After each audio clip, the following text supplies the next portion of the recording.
अस्सलाम वालेकुम दोस्तों, ड्रामा सीरियल डैंग की आने वाली एक साथ बहुत ही ज़बरदस्त होने वाली है। अब आमना सामना होता है मीशा और ज़किया का। ज़किया कहती है कि तुम्हें क्या लगता है शबाब इस घर की मालकिन है या तुम अपने आप को इस घर की मालकिन समझना शुरू हो गई हो। ये बात सुन के मीशा को बड़ा गुस्सा आता है।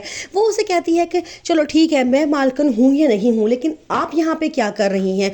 वो कहती है कि क्या मतलब। आगे से मीशा कहती है कि आप किस रिश्ते से या किस नाते से यहाँ पे मौजूद हैं, आपको तो यहाँ पे होना ही नहीं चाहिए।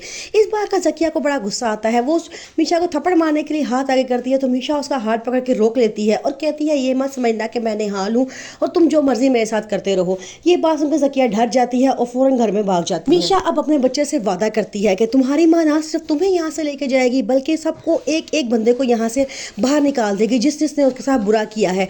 वो अपने बेटे से कहती है कि अब मकाफात अमल का वक्त शुरू हो चुका है। जिसने मेरे साथ बुरा किया था अब मैं उसके साथ उससे भी ज़्यादा बुरा करूँगी। ये लोग सोच नहीं सकते कि इनका सामना किस मीशा से हुआ है। अब मीशा जवार शाह का इत्मीनान हासिल करने की कोशिश करती है। वो जवार शाह के पास जाती है, उसे सारी बात बताती है कि ज़किया ने मुझे थप्पड़ मारने की कोशिश की है। जवार शाह को बड़ा गुस्सा आता है। वो कहता है कि बेशक आप हमारे घर में काम करने वाली हैं, बल्कि अब आप हमारे घर का फ़र्द बन चुकी हैं। ज़किया की हिम्मत कैसे हुई कि उसने तुम्हें पे हाथ उठाया। मैं अभी ज़किया की खबर लेता हूँ। मीशा को बड़ा खुशी होती है। वो बड़ा खुश होती है और कहती है कि अगर इसी तरह आपका साथ मेरे साथ रहा तो मैं अपना हर मकसद हासिल करने में कामयाब हो जाऊँगी। ये भी मुझे यहाँ से कभी भी नहीं निकाल पाएगा। अब मीशा का अगला टारगेट होता है शबाब। वो शबाब के पास जाती है, उसको चाय में कुछ मिला के पिला देती है।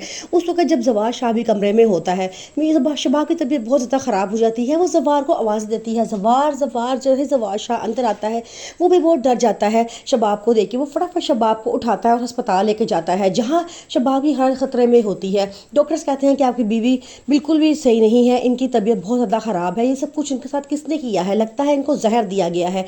ये बात जवार शाह को बड़ा दुख देती है। वो समझता है कि जो ज़किया और फौजिया ने किया होगा, क्योंकि उनको निहाल से भी मसला था, अब उनको मेरी बेटी बीवी शबाब से भी मसला है। अब चूंकि मीशा आहिस्ता आहिस्ता जवार के कानों में जहर घोलना शुरू कर देती है दोनों बहनों के खिलाफ, तो उसका शक भी बिल्कुल दोनों बहनों की तरफ ही जाता है। ज़किया और फौजिया जब देखती हैं शबाब की तबीयत इतनी ख़राब होती है, वो बहुत डर जाती हैं। वो कहती हैं कि हम दोनों में से किसी ने ये हरकत नहीं की है, लगता है कि मीशा ही बची है जो ये हरकत कर सकती है। वो कहती हैं मीशा से ज़रूर पूछना चाहिए कि उसने ये हरकत क्यों की है, लेकिन फौजिया बहुत डरी होती है। वो कहती है कि वो डायन बनकर आई है, हम उसे कोई सवाल नहीं कर सकते वरना वो हमारे पीछे भी पड़ जाएगी। जो कुछ हो रहा है चुप करके बस देखते जाओ आगे आगे होता है क्या। फिर आगे से ज़किया कहती है कि जवार भाई ने कसम खाई है जिसने भी शबाब के साथ ही किया है वो उसे जान से मार देंगी। और उनको पूरा पूरा यकीन होता है कि ये सारा खेल अब मीशा उन पर डालने वाली है और उनके साथ अब बहुत बुरा होने वाला है।